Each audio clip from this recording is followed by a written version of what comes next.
प्रभु यीशु मसीह के नाम में आपको अनुग्रह, शांति और आशीष मिले।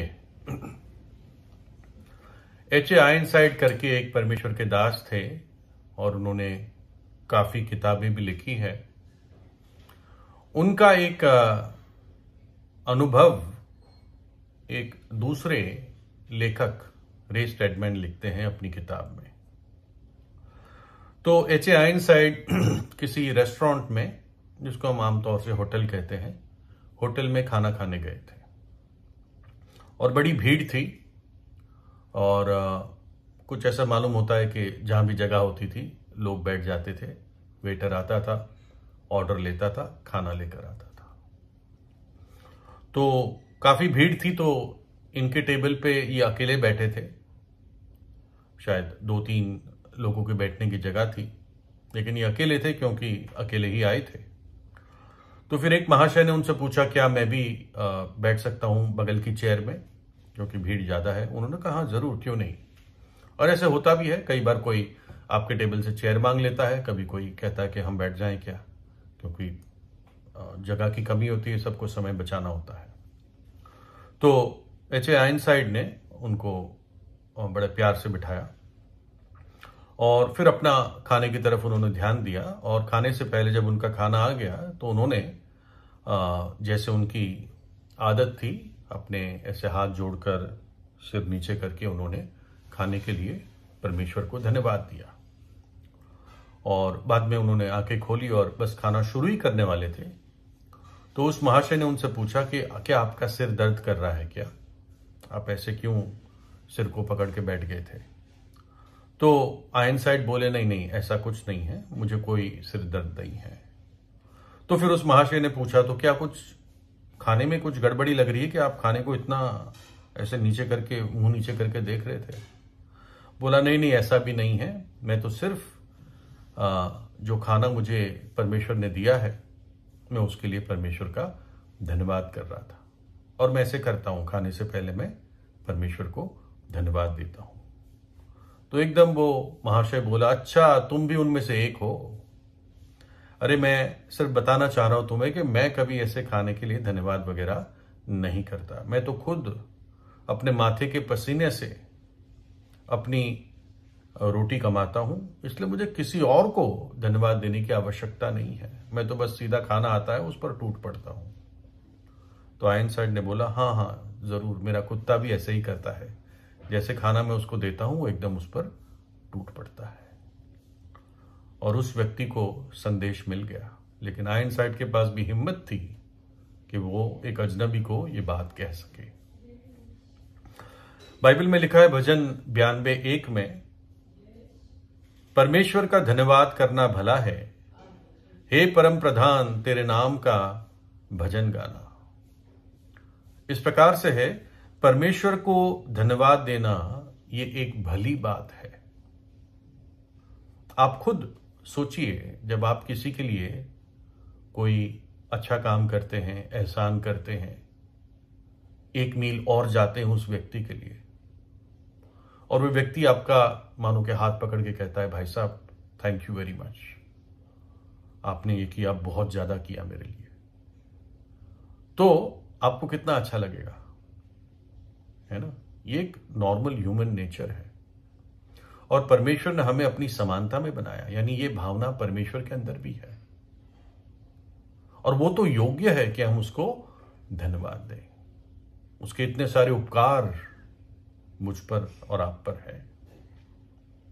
एक भजन लिखने वाला कहता है भजन 113 में, वह कंगाल को मिट्टी पर से और दरिद्र को घूरे के ढेर पर से उठाकर ऊंचा करता है। इसलिए वो शुरुआत ही उस भजन में प्रभु की बार बार स्तुति करता है।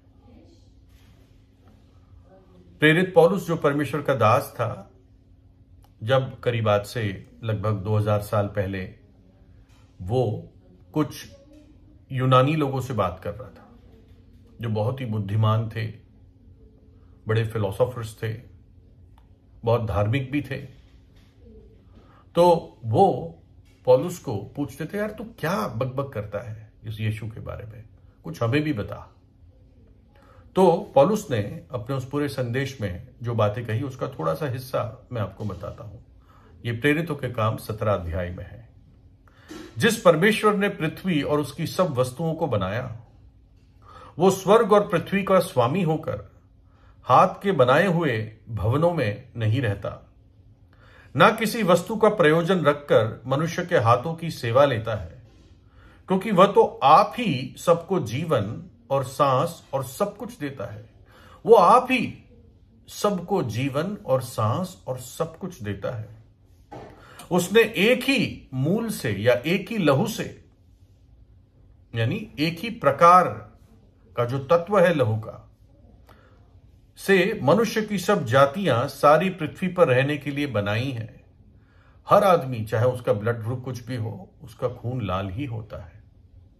एक ही प्रकार का तत्व होता है, जिसके अगर कोई अफ्रीकी है उसके अंदर भी WBC RBC होते हैं। अगर कोई पोलैंड का रहने वाला है उसके भी WBC RBC होते हैं।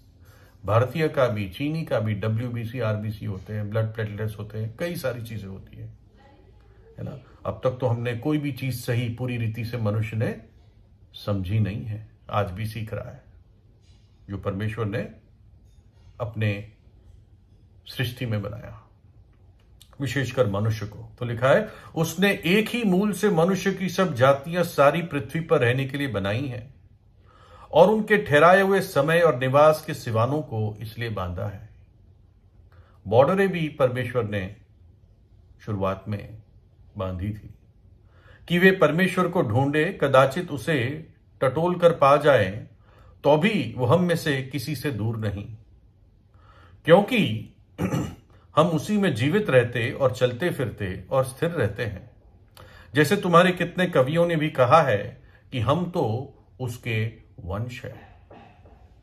तो पौलुस कहता है कि वो हमें जीवन देता है, सांस देता है, सब भली वस्तुएं देता है। उसने हमें बनाया है, हम उसके वंश हैं, है ना। तो जो हमारा स्वामी है, क्या हम उसके आभारी नहीं होंगे? फिर प्रेरित 14 में वो कहता है कुछ और अज्ञानी लोगों को, तो भी उसने अपने आप को, यानी परमेश्वर ने अपने आप को बेगवाह ना छोड़ा, किंतु वह भलाई करता रहा और आकाश से वर्षा और फलवंत ऋतु देकर तुम्हारे मन को भोजन और आनंद से भरता रहा। तुम्हारे मन को भोजन और आनंद से भरता रहा। वो दुनिया की जरूरतों को पूरा करता है। ये सच बात है, कई जगह बाढ़ आती है, अकाल आता है, उन सब के भी समझने के अर्थ है। अभी फिलहाल मैं बताना चाह रहा हूं कि कैसे परमेश्वर धन्यवाद के योग्य है। क्या हम उसको धन्यवाद नहीं देंगे? जो सबसे बड़ा वरदान, सबसे बड़ा तोहफा, सबसे बड़ा गिफ्ट परमेश्वर ने इस जगत को दिया, वो है उसका अपना इकलौता पुत्र। लूका 2 अध्याय 10 से 14 में गडरियों को स्वर्गदूत प्रकट होते हैं और क्या कहते हैं? तब स्वर्गदूत ने उनसे कहा, मत डरो, क्योंकि देखो मैं तुम्हें बड़े आनंद का सुसमाचार सुनाता हूं, जो सब लोगों के लिए है, दुनिया के सब लोगों के लिए है, कि आज दाऊद के नगर में, यानी बेतलहम नगर में, तुम्हारे लिए एक उद्धारकर्ता जन्मा है, और यही मसीह प्रभु है। और इसका तुम्हारे लिए ये पता है, ये एड्रेस है, कि तुम एक बालक को कपड़े में लिपटा हुआ और चरनी में पड़ा हुआ पाओगे। तब एकाएक उस स्वर्गदूतों के साथ स्वर्गदूतों का दल परमेश्वर की स्तुति करते हुए और ये कहते हुए दिखाई दिया कि आकाश में परमेश्वर की महिमा, स्वर्ग में परमेश्वर की महिमा, और पृथ्वी पर उन मनुष्य में जिनसे वह प्रसन्न है शांति हो। आकाश में, स्वर्ग में महिमा और पृथ्वी पर शांति हो। कब? जब प्रभु यीशु मसीह इस जगत में आया, जब वो बालक के रूप में एक चरनी में उसने जन्म लिया, कुंवारी मरियम के द्वारा। स्वर्गदूत ने कहा कि पृथ्वी पर शांति हो। शांति का राजकुमार जन्मा था। वो वैसे नहीं जन्मा था जैसे मैं और आप जन्मे, वो तो पहले से था, परंतु बालक के रूप में, मनुष्य का रूप धारण करके वो इस जगत में जन्मा और वही प्रभु यीशु मसीह जगत का उद्धार करता है, जिसने हमारे पापों के लिए अपने प्राण दिए, हमारे पाप की सजा अपने ऊपर सह ली, हमारे लिए उसने प्रायश्चित किया, उसकी देह हमारे लिए तोड़ दी गई, उसका लहू हमारे पापों की क्षमा के लिए बहाया गया, ताकि जब एक पापी पश्चाताप करता है तो यीशु का लहू उस पापी को पवित्र और शुद्ध कर देता है। वो तीसरे दिन जी उठा, जीवित है और वापस आता है इस जगत का न्याय करने के लिए, अपने लोगों को अपने साथ ले जाने के लिए और अपने लोगों को उस भयंकर आने वाले महाक्लेश से बचाएगा, जो भयंकर 7 साल का महाक्लेश होगा। आखिरी 3.5 साल समझ से बाहर है, बयान के बाहर है। ऐसा समय कभी ना पृथ्वी पर आया था, ना कभी आएगा। और ये सुरक्षा हमें तब मिलती है, ये वरदान हमारे जीवन में तब प्रवेश करता है जब हम अपना संबंध परमेश्वर के साथ ठीक करते हैं, जब हम अपने पापों को मान लेते हैं, छोड़ देते हैं और प्रभु यीशु के चरणों पर उससे पापों की क्षमा मांगते हैं।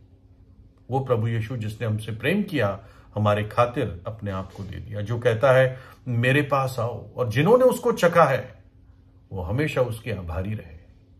भजन लिखने वाला 30 में कहता है, तूने मेरे लिए विलाप को नाच में बदल दिया है, आनंद से मैं नाच उठा। तूने मेरा टाट, दुख का टाट उतार कर मेरी कमर में आनंद का पटुका बांधा है, ताकि मेरी आत्मा तेरा भजन गाती रहे और कभी चुप ना हो। हे मेरे परमेश्वर यहोवा, मैं सर्वदा तेरा धन्यवाद करता रहूंगा। प्रभु यीशु आपको आशीष दे।